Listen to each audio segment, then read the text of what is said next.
What's happening? Andy here. I am joined today by the boys at Pros Elite Group. Pros Elite is in several offices around. We've got Jerry here, Steve, and Jeff. How are you guys? Doing great, Andy. Doing great. I'm going to start with you, Jerry. Where are you today? I'm out in Tampa, Florida. Tampa, Florida. And you're in Florida too, Steve. What part of Florida are you in? I'm in Fort Myers, Florida. Awesome. All right. Two guys in Florida. We got a big football game in Florida this week. I don't know if any of you guys are aware of it. Go Bucks, right? And then Jeff, where are you located? I am in chilly Denver, Colorado. Chilly Denver. Well, it's chilly here in Rochester. It's snowing like crazy. You're all hearing about our storm right now. But here we are. It's winter in Rochester. So what are you going to do? I wanted to have you guys on. You know, it's been a while since I've seen you. I think the last meeting I saw you at it might have been the RICO meeting. It seems like it was yesterday, but also a lifetime ago. At that point, you guys had some big news. You were rolling out some new things. So I thought this would be a great time to kind of catch up with you, kick you off as a new sponsor of our program that we run at Industry Analysts. And let's just take a step back. And Jerry, why don't you give us some background on who is Pros Elite Group, how'd you started, and give us some background. Absolutely. Well, Andy, we've been in business, hard to believe now, but we're coming up on 14 years.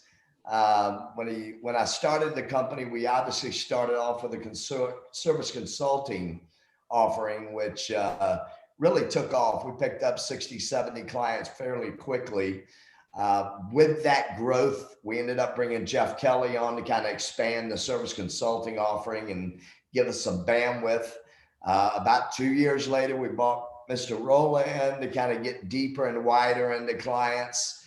So the consulting offering went from just service to sales and service.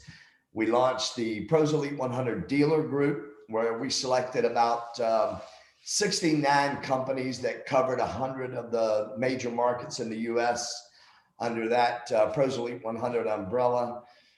We then got into some training programs as a company. We launched the Advanced Service Management Training, which was the most widely attended training class in our industry pertaining to service. We ran about 3,000 managers, executives through, dispatchers, parts personnel. Steve Rolla then launched the Sales Management Training, which was filling classes up within days. Then the COVID hit. But about 5 years ago, and this ties back to your mention of seeing us at the RICO show, we began to develop a really advanced business analytics capability for the industry based on our over 500 company visits and knowing what the opportunities and challenges are in the industry, to build some analytics around it to help dealers not only identify their issues, but actually have the executionable steps in a software platform to be able to address these very quickly. So we're really excited. We launched in August, September of 2019. The first 5 months, we were inundated with deployments. Once customers saw it, they signed up with it. So we onboarded for about 4 or 5 months, literally almost daily. And then the COVID hit. So we are just now getting back out to market the product, talk about it, make the industry aware that it's available. And we're really excited about Pivot. It stands for Performance Improvement Virtual Operations Tool. And really just many, many industry first capabilities that we're excited about. And I think the dealer community will find that it's something they need in their business that doesn't exist today. So 14 years, you guys worked on building analytics for the sales and the service side, right? 5. You built that for 5. Okay. So, and you built this into a program now, and I saw the launch of this. I saw sort of the initial kind of coming out of it at that RICO event. Yes. Which was you had a lot of dealers there. I would imagine a lot of those were in that Pros Elite. It's the dealer 100 group. Yes. Pros Elite 100. So the Pros Elite 100. I know there were a decent amount of those dealers there. And just as you got going, you did get hit with COVID. Not personally, hopefully, but the industry did. So it did slow things down. But here we are. It's 2021. I think is a good time to take a look at Pivot, and maybe let's get into a little bit about what it is. There was a lot of excitement about it at the beginning of this, and now that dealers are kind of getting their legs under them, and I think we've put 2020 behind us. We kind of have an idea of how the year is going to go and what we need to do to get through it, and until we get back to what we would consider to be more of a normal time. Good time to launch, right? So you've got numbers to help dealers both on their sales and service side. Steve, why don't you talk about the sales side of this, and talk to what Pivot does for dealers and imaging dealers, and how does this make them better? What does it do for them? Sure. So picking up on what Jerry was talking about a few moments ago, when we started designing this whole tool, this whole Pivot thing, we asked very simple questions. It was what made us successful in the consulting piece of the business. And the simple questions were, if we were running the company, what would we want it to do? And I think that's one of the things that we bring to the party. Each and every one of us has run an organization in this industry, or organizations at very, very high levels. And we had questions that were very, very difficult to answer, that in some cases never did get answered. And I'll speak more to myself in that regard on the sales side. So when we built Pivot, it was all about the process that we brought to the industry, our management process. Whether it was the service management process or the sales management process or the financial and operational management process, we brought process to it.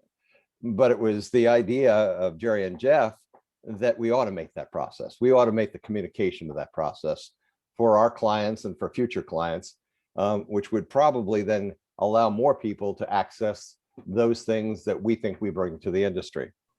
So moving to your question on the sales side is consistent with all of those other things. I took the sales management process that was taught to me by some great mentors in my career, and I brought automation to it. But I think what we also did in Pivot, which was probably more fun, is it answered some questions that I never got answered in my own career. I used to stay awake at night asking myself questions about the sales function that I was afraid to admit out loud that most people didn't know the answer to, that I didn't know the answer to. I knew where my primary opportunity markets were, but to know what zip codes for sure presented the net new business opportunity to me, I didn't know that, Andy.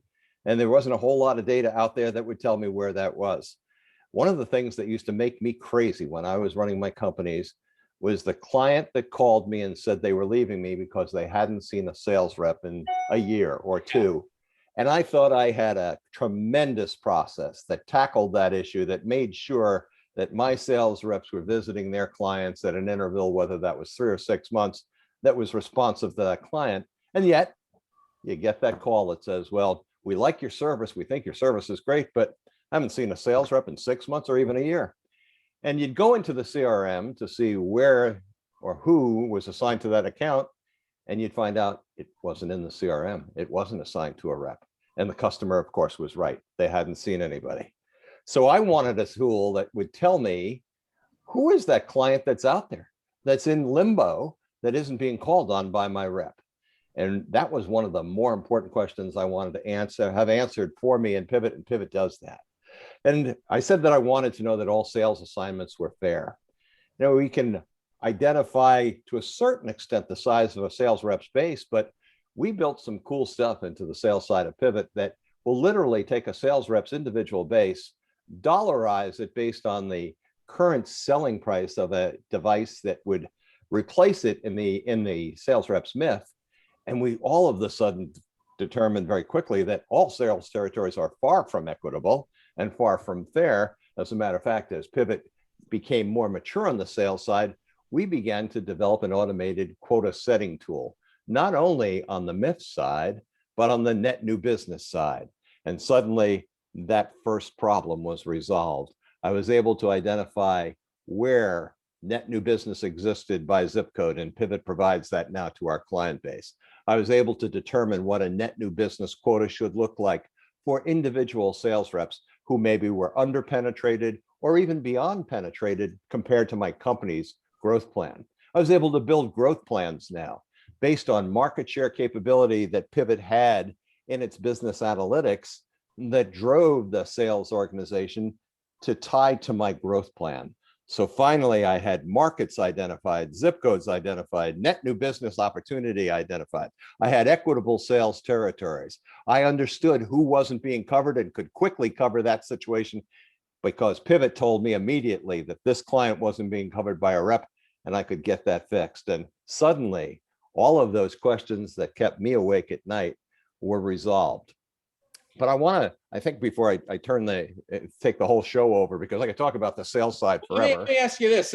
So do you have dealers actually using this to right size territories? I mean, this is one of those things where zip codes are zip codes, and you had a territory where the rep left and here's the new rep and you give them a zip code. But do you have dealers who actually take the opportunity to look at this and say, look, these zip codes aren't balanced. Maybe we need to cut this zip code in two because of the opportunity that your tool is identifying and the monthly revenue that you could potentially generate out of this territory versus that territory? Two similar situations to answer your question, Andy, where a dealer principal has looked at the size of the territory for the first time in its actuality and said, whoa, Johnny or Janie has a huge territory. And that's not to be looked at with a jaundiced eye, as long as Johnny and Janie are still producing net new business alongside of farming their base. And then the second situation that ran concurrently with that is, whoa, that's a big territory and I haven't seen any net new business out of here. And I'm going to move, as an example, perhaps some of the low end equipment from that territory into a new territory assignment for a new rep to pick up. So I'm seeing both. I'm seeing the dealer principal that says, you know what, I don't think this is a problem.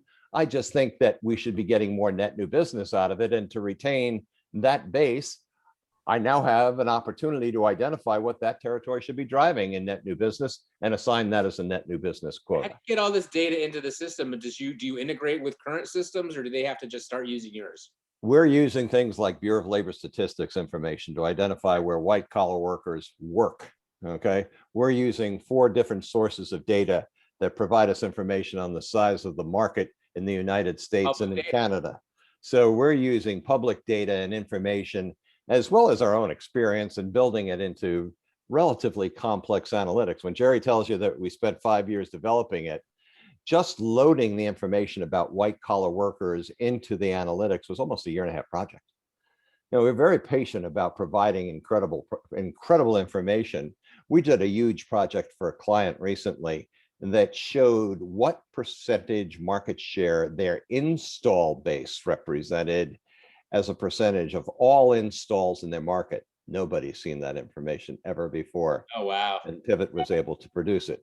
It was a homework project for us. It wasn't in the process. It wasn't in the package that we had designed, but Pivot's so flexible and so scalable and so powerful that we're able to extract information out of it that most people never thought they'd ever see. And today it answers all kinds of. I want to get further into this, but I think what we should do is maybe set up just a sales pivot interview where we can maybe get a little more granular with this, because I do have more questions, and but I don't want to take all Jeff's time. I'm sure as exciting as the sales part is, Jeff is probably quite enthusiastic about the service side. Why don't you give us a little overview? See if you can keep up with Steve's enthusiasm on the service side of this. Yeah, I'll try to do my best there, Andy. The service side, and the interesting thing that we found, Andy, was in going out of all these different companies over the years, as Jerry mentioned, hundreds of dealers, our data for a technology group, we're getting it from a very fragmented source. So we have data coming in from all different areas, trying to know what to look at, how to analyze it, what's relevant to my business was a constant challenge for managers, to be honest with you. We would look in one report and see a metric, and look in a different report and the same metric, but a different output. So a lot of questions about what to look at. And as Steve mentioned, we decided when we had the concept of Pivot some 5+ years ago, is to build a process-based platform that allows us to do all that analytics in one consolidated area, but align it to what good looks like, align it to the industry standard of excellence, the industry model. So not only do we grab the data real time, dashboard it so they can see how they're doing in actuality to what good looks like, but then we take them through the whole process side on the service. How do we build and balance our territories? We clean up data as it comes into the system. So we correct inflated meters and 0 meter reads and things that exist in every ERP. We normalize that and do a quality data going in, which will produce a better quality territory output coming out. We look at parts management. We do predictive analytics around car stocks that technicians carry. The systems out there now just look at a 6-month historical, but we do a predictive analytics model that's very accurate in predicting what techs should carry and what we should stock our main warehouse with. In addition to that, we look at the finances of the company. What's our goal financially for service? Where do we want to be on parts spending as an organization? And then Pivot disseminates that down to the territory level. So each technician knows their contribution to the overall company objective. We design expectations where Pivot evaluates the environment the technician's working in and says, hey, Tech A, for that environment, here's what good looks like. The industry average might be 5 gross calls a day, but you know what? You have a heavy production territory and your number should be 3.8 gross calls a day. So the analytics right sizes for all of that. And then our bonus initiative ties into the tech's ability to achieve their territory-based stretch goal expectations. So all of it ties together under one process platform. And then to see how I'm doing in executing to that, I can use my real-time dashboard, measure my results to my plan. We're excited because we're introducing a technician portal where technicians real-time can see how they're doing to their territory-based expectations on demand. So very good way to consolidate how I run my business, how I drive my processes under one consolidated platform. And the last piece I'll mention is we do have some great support tools. Some of the clunky processes, like doing an audit on a technician, actually is such a manual process that we have fully automated within Pivot. Pivot will even say, hey, go audit these 4 machines because the likelihood that a total call was done on them, not very great. So it scrubs the data and gives you a good selection criteria to go after. Communications with employees, you can do that all through Pivot, have records and logs of expectations, evaluating your technician's performance on an ongoing basis through semi-annual or annual reviews. We have a full-blown technician rating area that gives a numeric ranking to a technician based on how they've done at managing to their territory plan. So all of these things that used to be manual for service managers, we have automated into one process-based platform. And with all of us running companies and doing those jobs, not only do we have the software deliverable, but we provide the coaching expertise behind it and the processes to support them deploying things that they may not have in their organization. Don't recreate it. We've probably got it. We've got thousands of processes that we share with the Pivot community. So we're very excited.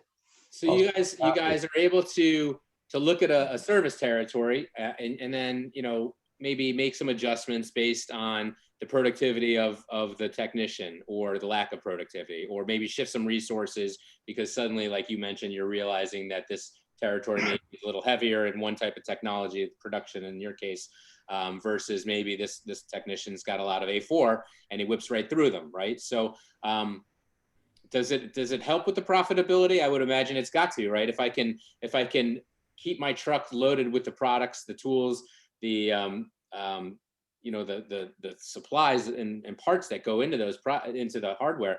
If I have that stuff at hand, right, I'm turning it over more quickly. I'm using it. It's not sitting on that truck. Anything over a month on that truck is money that's out of my pocket, right? I mean, you want to flip that as quickly as possible. So you're helping these dealers target the products they use most frequently, but also make sure that what they're using most frequently is supplied, is ordered, and is available for them, right? So really cool metrics. Who would use this? You know, do the technicians use this, or is this simply is this a senior or a management tool, a service management tool? Would all the techs be checking their dashboards every day and seeing, is that part of their daily routine, or is this really strictly just for the management? So it started out as a management deliverable that provides everything under one consolidated platform. But then as we expanded Pivot and migrated, we said, you know, we've got all this great data. Instead of a tech having to rely on a manager to send out a report, why not give them access to their performance in their territory on demand? And so that's the piece that we are just now rolling out, the technician portal, which is going to really just make Pivot even more powerful, because it'll give technicians real-time availability to how they're doing. And to your point, taking this analysis and looking at it at the territory level, we were able to not only have very effective car stock recommendations, but one company that comes to mind had to pull, because they had almost over 50 technicians, pulled back about $220,000 in inventory that was running in the vehicles. And they ran about a 27% incomplete rate with all of that in there. Pivot said, bring that out, carry less, almost $250,000 less. And the first month, they went from 27% incomplete rate down to 13%, with almost $250,000 less in inventory, less stuff to go obsolete in the future, and less stuff we have to order for months until we draw down that inventory balance. So to your point, definitely helps financially. That's amazing. That's amazing. So Jerry, why don't you talk to this? Do these systems coordinate? Do they talk to each other as a sales and service side? I mean, am I going to be able to get my service team working with my sales team? Is there, or if not now, is there a plan to do that? Well, the data and the ability to do it, should you choose, is there. So we've got all of the data on the sales side, all of the data on the service side. So any syncing or any kind of anything you want to do between the two organizations, you have the ability to do. But you talk about ROI, and I want to make a comment. You know, we as a company have always been hired by presidents. And it's really, really important to us, and it has been since we started the company, that we can show a massive return on investment on every dollar you spend with us. So, you know, a lot of companies are hired by service, and the president's really not involved in the process too much.